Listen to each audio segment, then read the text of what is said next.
Bueno, continuamos conversando con el colega periodista dominicano Oscar Aza. Él, ha venido abordando la situación de Venezuela, la situación de América Latina en general, y estábamos hablando de Venezuela, que tú conociste a Nicolás Maduro y a Calixto Ortega. Calixto ahora es magistrado, el doctor Ortega es magistrado del Tribunal Supremo de Justicia, designado por la Asamblea Nacional Constituyente. Y, Nicolás Maduro va a la reelección. ¿Cómo ves el panorama de estas elecciones venezolanas? Muy complicado, muy complicado, porque hay un lenguaje en la oposición como si se tratara, es una observación muy personal, un juicio muy subjetivo, como si se tratara de una sociedad normal. Cuando digo normal, una sociedad que no ha pasado por los periodos de inestabilidad, de violencia, de polarización. Y entonces hay sectores en la oposición que hablan como si estuvieran en Suiza, un proceso electoral, y entonces la realidad es otra. Por otro lado, sectores del gobierno dicen, aquí ha habido una revolución.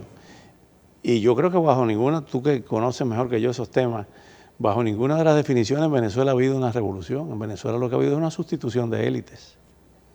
Quítate tú para ponerme yo.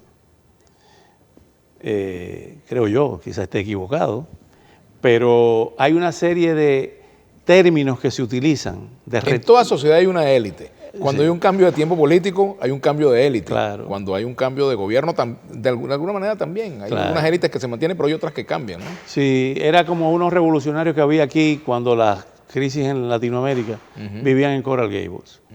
Y tomaban el spa por las tardes y el té. Entonces yo decía, hay una anécdota muy buena en Panamá. El presidente del FMLN era Guillermo Ungo, que era compadre de José Napoleón Duarte. Y se fue con la izquierda a hacer ese gobierno paralelo del FMLN, era la cabeza visible, civil, un hombre muy decente. Pero la esposa de Guillermo Ungo pertenecía a las 14 familias de El Salvador. Entonces ellos fueron huéspedes de Noriega en Panamá.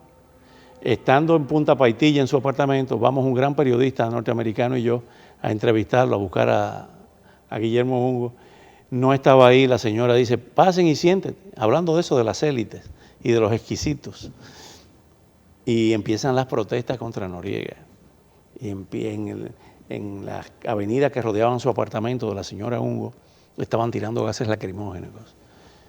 Entramos y cuando nos manda a pasar y a sentarnos, Sam Dillon, que era el periodista que estaba en ese momento con The Miami Herald, después se fue al Washington Post, dice la señora Ungo, ¿qué les parece, señores periodistas? Esta chusma en la calle, queriendo derrocar al gobierno general Noriega. Sam Dillon me mira y me dice, ¿dónde están los revolucionarios y dónde está la burguesía? O sea, es totalmente una confusión de partes. Depende de quién utilice los términos. Pero con el oficio, Vladimir, uno aprende que lo único que le interesa, por lo menos lo que hemos visto, en la praxis política es detentar el poder. Llámese como se llame. Hablaste de periodismo, hablaste de poder. ¿Cómo es la relación periodismo-poder? Yo digo que hay un conflicto entre el periodismo y el poder que siempre debe existir, porque el día que no existe ese conflicto, el periodismo no está haciendo bien su trabajo. El periodista debe ser un objetor de conciencia, porque cuando se convierte en un vocero de un gobierno, deja de ser periodista para ser propagandista del gobierno. Como le llaman ahora en Santo Domingo, un término muy criollo, bocinas de amplificadores del gobierno. Sin embargo, el periodista tiene derecho a tener su posición política. Totalmente. Y le puede gustar un gobierno también. Totalmente. Somos seres humanos, somos producto. Y puede no gustarle un gobierno. No somos extraterrestres, somos producto de esa sociedad. Y el periodismo que se hace. Por ejemplo, siempre me llama la atención, ¿hay libertad de prensa en Venezuela? Bueno, hay una libertad con sus limitaciones. Como dicen las propagandas de los celulares, ciertas condiciones aplican. Igualmente pasa en cualquier lugar, ¿no? Creo que no existe en ningún lugar del planeta una absoluta libertad de expresión. Claro. La libertad. Claro, hay lugares donde está más restringido que en otros. Y nosotros hemos tenido momentos de más y de menos también. Dice Eric Fromm, en El miedo a la libertad, un libro que tú conoces, que la libertad absoluta conduce a la neurosis, a la locura. Claro, y además sería muy aburrida la libertad absoluta, porque ¿contra qué lucharías, no? Yo tengo por filosofía estar en contra de la muerte. Yo tengo como filosofía existencial la vida. Yo estoy en contra de la pena de muerte, en contra del aborto, en contra de toda supresión de la vida humana. Entonces, ¿cuándo comienzan mis problemas con los gobiernos y con el poder? Cuando empieza a matar. matar a un ser humano es atentar contra la perpetuidad de la especie. Entonces Ahora, tengo ese problema. Los gobiernos que matan, vengo del trauma trujillista. Tú que vienes de ese trauma, vives en Estados Unidos y me imagino que tú que vienes de un país que ha sufrido dictaduras también, eres un periodista crítico. Claro.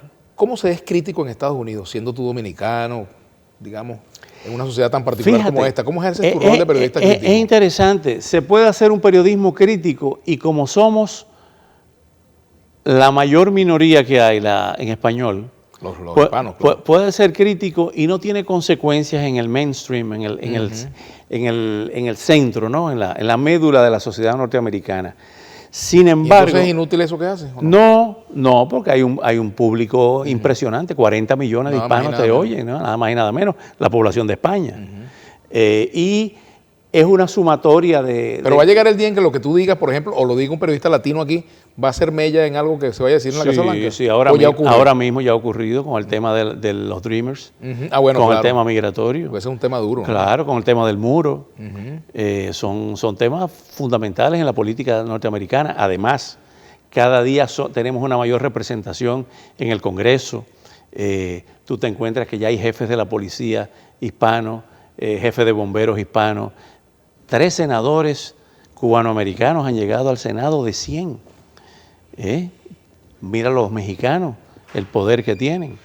De manera que somos una presencia cada vez mayor. Aquí mismo en la Florida, los venezolanos que están llegando, se está sintiendo esa migración porque son profesionales, con un alto nivel de educación formal. ¿Cómo ves la comunidad venezolana aquí en Miami? Extraordinariamente el aporte que han hecho. Bueno, cambiaron la dieta de Miami. Miami está lleno de arepas y de reina pepeada para satisfacción mía. ¿Qué te gusta más, la arepa o el mofongo a ti? No, mamá, las dos. Yo soy una especie, a pesar de que ya a la edad de uno hay que cuidarse, pero a veces vegetariano, a veces, pero las dos. Además, la riqueza cultural que ha aportado el venezolano es algo extraordinario. Por cierto que además de la belleza de la venezolana, que eso está provocando muchos divorcios. Tú lo tienes en casa, ¿no? Además. No, pero las que van llegando son... Eso es terrible. Ahí sí no hay mucha libertad de expresión en tu casa. No, deja eso, no toques ese disco. Como diría Julio Jaramillo, no me toques ese bal porque me mata.